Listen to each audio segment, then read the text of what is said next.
السلام علیکم اسٹوڈنٹس، آج کا جو ہمارا ٹاپک ہے وہ اسلامک لاء کے 5th سورس اجتہاد پہ ہے، اور اسی کے ساتھ ہی ہم ایک اور ٹاپک کرنے والے ہیں، وہ ہے استحسان۔ استحسان بہت چھوٹا سا ٹاپک ہے، اس میں ہم نے اس کے میننگ دیکھنے ہیں، ایک ڈیفینیشن ہے وہ دیکھیں گے، اور دیکھیں گے کہ یہ جو ٹرم ہے سب سے پہلے کس نے یوز کی تھی، اینڈ اس کے بعد کچھ اس کی کائنڈ ہے، ہم ان کی ڈیٹیل میں نہیں جائیں گے، ہم ان کائنڈس کی صرف ہیڈنگ دیکھیں گے، اور اس کے بعد ہم اپنا 5th سورس یا اپنا جو لاسٹ ٹاپک ہے سورسز آف اسلامک لاء کا وہ کمپلیٹ کریں گے۔ تو اپنا لیکچر سٹارٹ کرتے ہیں۔ سب سے پہلے ہم استحسان کو دیکھیں گے، اور استحسان کو سٹارٹ کرنے سے پہلے میں آپ لوگوں کو بتا دوں کہ ایک دفعہ MCQ استحسان میں سے آ چکا ہے، اور اس کے میننگ میں سے MCQ لیا گیا تھا۔ اٹس مین کہ جتنے بھی یہ سورسز ہیں وہ میننگ کے لحاظ سے اور کائنڈس کے لحاظ سے امپورٹنٹ ہے، کیونکہ کائنڈس اور میننگ دونوں میں سے MCQ بنتے ہیں، تو آپ نے یہ جو ان کی کائنڈس ہیں اور جو ان کے میننگز ہیں وہ اچھی طرح دیکھ کے جانے ہیں۔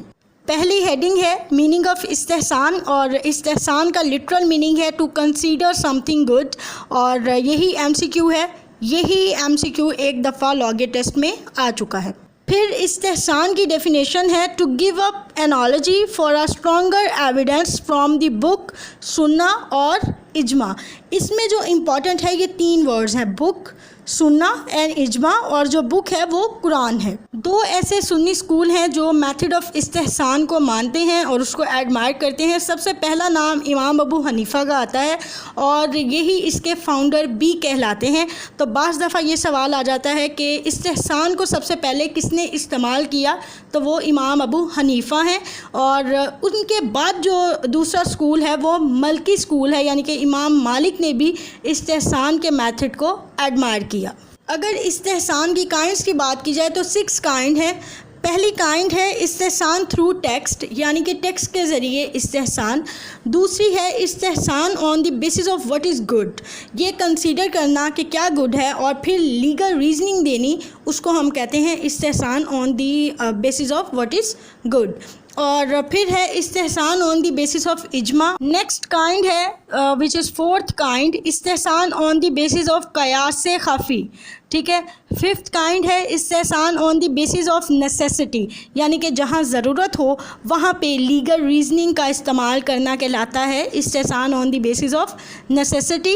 اور جو 6th کائنڈ ہے وہ ہے استحسان آن دی بیسس آف مصلحہ۔ میتھڈ آف استحسان یا لیگل ریزننگ کا میتھڈ کہتے ہیں اس پہ کرٹیسائز بھی کیا گیا کچھ جورسٹ کی طرف سے، کچھ اماموں کی طرف سے، جن میں پہلا نام امام شافعی کا آتا ہے۔ ان کے مطابق یہ جو میتھڈ ہے استحسان کا وہ ایک نئی شریعت کو ایجاد کرنا ہے، اور جو امام غزالی تھے وہ بھی اس میتھڈ کو نہیں مانتے تھے۔ یہ تھا چھوٹا سا ٹاپک استحسان کے حوالے سے، اور 1 نمبر کا MCQ بعض دفعہ اس میں سے آ جاتا ہے، تو اس کو اگنور نہیں کرنا۔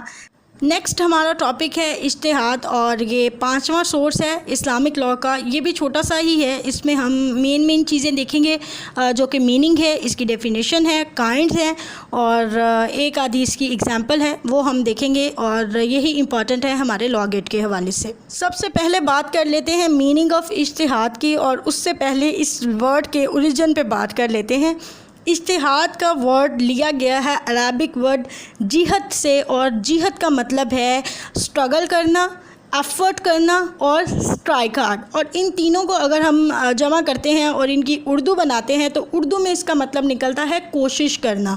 اگر کہیں یہ MCQ آ جاتا ہے تو جو بھی انگلش کا لفظ جس کی اردو کوشش بنتی ہوگی آپ نے اس پہ ٹک کر دینا ہے، آپ کا جواب صحیح ہو جائے گا۔ لٹرل میننگ آف اجتہاد، اجتہاد کا لٹرل میننگ ہے the expending of the maximum effort in performance of an act اور جاب از کالڈ اجتہاد۔ ڈیفینیشن آف اجتہاد، اجتہاد means to strive hard, strive کا مطلب ہوتا ہے جد و جہد کرنا، to know the rules of شریعہ۔ ایک اور ڈیفینیشن ہے اجتہاد کی، وہ بھی چھوٹی سی ہے، 1 لائن کی ہے، وہ بھی دیکھ لیں۔ The process of driving the laws of شریعہ from its sources is called ijtihad. The collective deliberation of mujtahideen is called ijtihad. اجتہاد ایسا سورس ہے اسلامک لاء کا جسے چاروں سکول بالکل مانتے ہیں اور اس کو جو ہے ایڈمائر کرتے ہیں۔ سب سے پہلی کائنڈ ہے اجتہاد کی جنرل یا پرٹیکولر، اور جو دوسری کائنڈ ہے وہ ہے ایکچوئل اینڈ پوٹینشیل، اور جو تیسری ہے وہ ہے ایبسلیوٹ اینڈ پارشل اجتہاد۔ ایبسلیوٹ اجتہاد کو مطلق اجتہاد بھی کہا جاتا ہے۔ لمیٹیشن آف اجتہاد ایسے احکامات جہاں پہ اجتہاد نہیں کیا جا سکتا۔ سب سے پہلے تو جہاں پہ رول کلیئر ہوتا ہے وہاں پہ اجتہاد نہیں کیا جا سکتا۔ اس کے علاوہ قرآنی ورسز پہ، متواتر سنہ پہ، 5 پلرز آف اسلام پہ، آل ڈیفینیٹیو رولز آف اسلام پہ اجتہاد پرفارم نہیں کیا جا سکتا۔ اگر اجتہاد کی اگزامپلس کی بات کی جائے تو اسموکنگ کی اگزامپل لی جا سکتی ہے۔ اس میں جب نبی کریم صلی اللہ علیہ وسلم کا دور تھا تب تمباکو ڈسکور نہیں ہوا تھا، اور یہ بہت بعد میں جا کے ڈسکور ہوا، اور جب مسلمانوں میں یہ رواج ہوا اسموکنگ کا تو اجتہاد کو جو ہے ایکسرسائز میں لایا گیا، اور یہ کہا گیا کہ جو سگریٹ ہے وہ روزے کو توڑ دیتی ہے، اور اس کے علاوہ بھی کسی بھی طرح کا جو نشہ ہے وہ حرام قرار دیا گیا۔ اب ہم بات کر لیتے ہیں ان شخصیات کی جنہوں نے سب سے پہلے اجتہاد کو پرفارم کیا، اور اس میں سب سے پہلا نام ہمارے خلیفہ اول حضرت ابوبکر صدیق رضی اللہ تعالیٰ عنہ کا آتا ہے۔ انہوں نے سب سے پہلے اجتہاد کو پرفارم کیا تھا ان لوگوں کے خلاف جو زکوٰۃ کے منکر تھے، منکرین زکوٰۃ کے خلاف جو انہوں نے جہاد کیا تھا، وہ فیصلہ اجتہاد کے ذریعے ہی کیا گیا تھا۔ تو سب سے پہلی جو اسلامی شخصیت ہیں جنہوں نے اجتہاد کو استعمال کیا وہ حضرت ابوبکر صدیق رضی اللہ تعالیٰ عنہ ہیں۔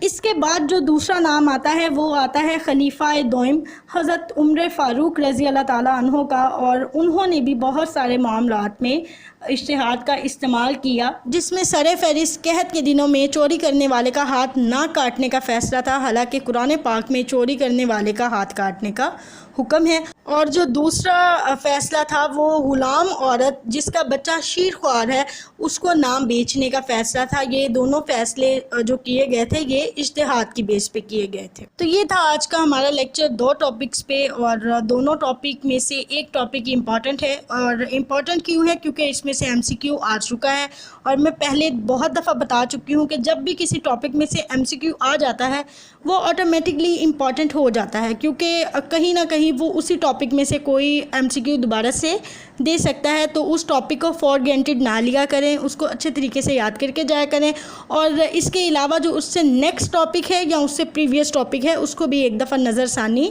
کر لیا کریں۔ ہو سکتا ہے ایگزامینر کا کوئی پتہ نہیں وہ نیکسٹ سے دے دے یا پریویس سے کوئی MCQ اٹھا کے دے دے۔ اینڈ آئی ہوپ آپ کو آج کا لیکچر سمجھ آیا ہوگا۔